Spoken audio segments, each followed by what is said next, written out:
My heart belonged wholly to Jonas, and nothing and no one could make me think otherwise.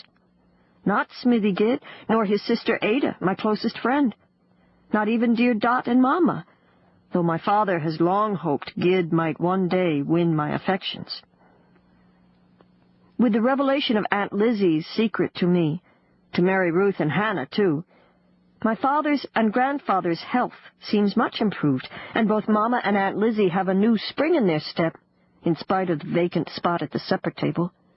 Sadie's absence is a constant source of worry, especially since she's been shunned from the Gobbler's Knob Church. And Dot was right. The bishop, after a reasonable time, insisted Sadie's letters be returned unopened. It's no wonder she stopped writing along about Christmas time after leaving for Ohio. I wish to heavens I might have been allowed to read those things she wrote to us. Some days it seems as if my sister has been away for years on end. But if that were true, I'd be thought of as a maidel by now, which I'm surely not. I am still only 19, a few years under the limit of the expected marrying age. Though if Smithy Gid had his way, he and I would be hitched up already. The berry patch calls to me even now as I help Dot with morning milking.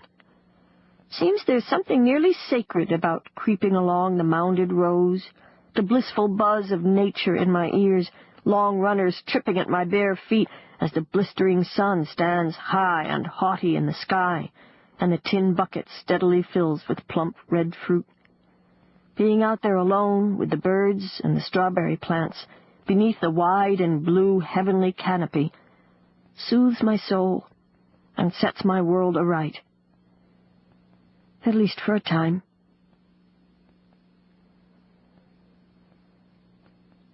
Part 1. What doth the Lord require of thee but to do justly, and to love mercy, and to walk humbly with thy God? Book of Micah, chapter 6, verse 8. Chapter 1.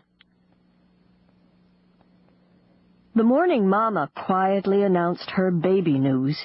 Leah hung back a bit, standing near the kitchen door, while her twin sisters, especially Mary Ruth, were overjoyed at Mama's being in the family way again. Many of the old order viewed it as shameful to share such things with unmarried children, but both Mama and Dot felt otherwise, and didn't hesitate to include their 4 eldest daughters, though discreetly. Since Liddy Ann's a toddler and not so little anymore, it'll be fun to have a baby around again, declared Mary Ruth.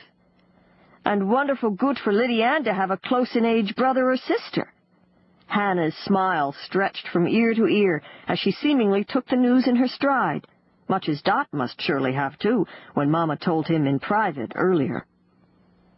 Leah had suspected nothing of this from Dot, although he'd had plenty of opportunity to say something during early morning chores. Her father had never been one to speak of personal things. She knew this firsthand, because for some time now she had been asking for information relating to her own birth, to no avail. "For goodness sake, Leah," he would say each time she brought it up, "be grateful the good Lord made you healthy and strong, that you were born head first. What else would you care to know?" But there were certain things she did ponder, such as who her first father might be.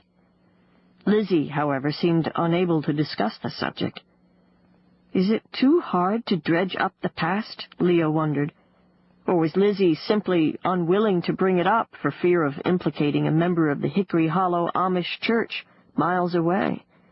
There were also nagging questions concerning the day Leah was born in the Abersall cottage, but she couldn't bear to ask them of Lizzie.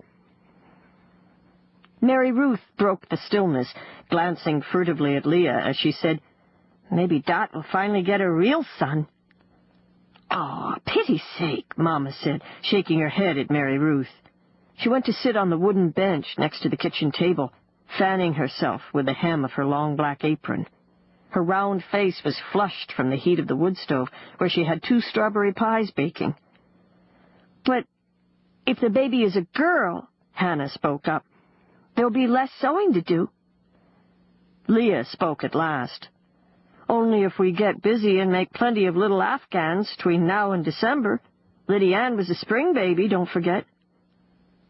At this, Leah caught Mama's sweet and gentle smile. That's my Leah, always leaning toward the practical.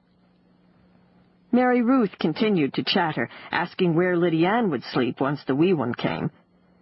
Quickly, Hannah suggested, "Why, she could sleep with us. Ain't so, Mary Ruth?" Mama laughed at that. "I dare say there wouldn't be much sleeping going on. Not as wiggly as that one is." Leah turned and slipped outdoors, going to the hen house, where she scattered feed to the chickens. Inside, she leaned against the rickety wall, watching them peck the ground near her bare feet. "Honestly," she said right out, "I don't know whether to be happy or sad about a new baby." The hens paid her no mind, but the lone rooster cocked his head and eyed her curiously. In all truth, she had forced a smile about Mama expecting a little one come next Christmas. Here, with only the chickens for company, she recalled the months before the 2-year-old Lydia Ann came into the world. Mama had been ever so tired. Nauseated, too. At close to 45, she was not nearly as energetic and strong as in years past. But there were a good many women that age, or older, in the family who had no trouble birthing babies. Leah was glad her mother came from a long line of such women. Indeed, she was happy at the prospect of Dot's having his first son, should the baby turn out to be a boy. Heading out of the hen house toward the barnyard, Leah was suddenly aware of Smithy Gidd calling to her from the brink of the cornfield. "Begets, Leah, do you have a minute?" Out of habit, she glanced toward the back door, curious if Mama or one of the twins was observing her with Gidd, who was not only breathless from running, but his eyes were strangely aglow. "What is it?" she asked. He grinned down at her. "I've got a whole new litter of German Shepherd pups, and I think there's another dog Abram, your pop, might just take a shining to." It was common knowledge Dot wanted a third dog, after having purchased from Gidd his second German Shepherd, Blackie, well over a year ago. "With a house full of women folk, another male dog might be worth thinking about. At least I won't be so outnumbered any more," he'd said that very morning, chuckling heartily. She walked alongside Gidd to the barn, listening as he described the various puppies' coloring. "Does Dot know about the recent pups?" she asked. "He oughta, 'cause I ain't been talking to myself all these weeks." They both laughed at that. Then Gidd added, "I believe Abram's just waiting for the good word." She felt her cheeks warm. "Then you best be telling him." His eyes lit up. "Well, now I wanted to tell you, Leah." She held her breath, scared he might take this opportunity to say more, them alone this way. And he did, too, at least started to. "I've been wanting to ask you something." She took a small step back. In fact, she had been inching away from him, romantically at least, her whole life long, and for all good reason. She had always loved her second cousin Jonas, though she had made a conscious effort to bury her bitter sadness, hiding it from her family, and especially from Smithy Gidd, who remained a right good friend as he'd always been, even more so lately. Yet Leah shuddered at the thought of Gidd showing kindness to her out of mere pity. Surely their friendship was more special than that. But she had no intention of leading him on just because he was clearly fond of her.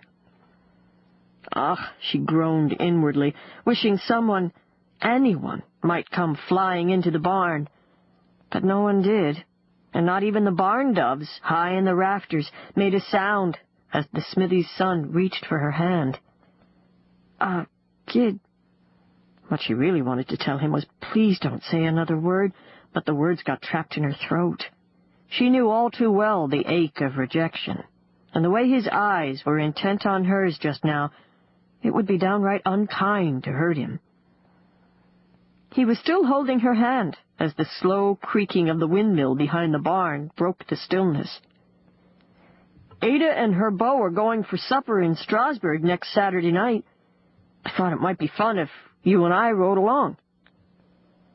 No two ways about it. Riding along simply meant double courting, and Gidd knew it. Sighing,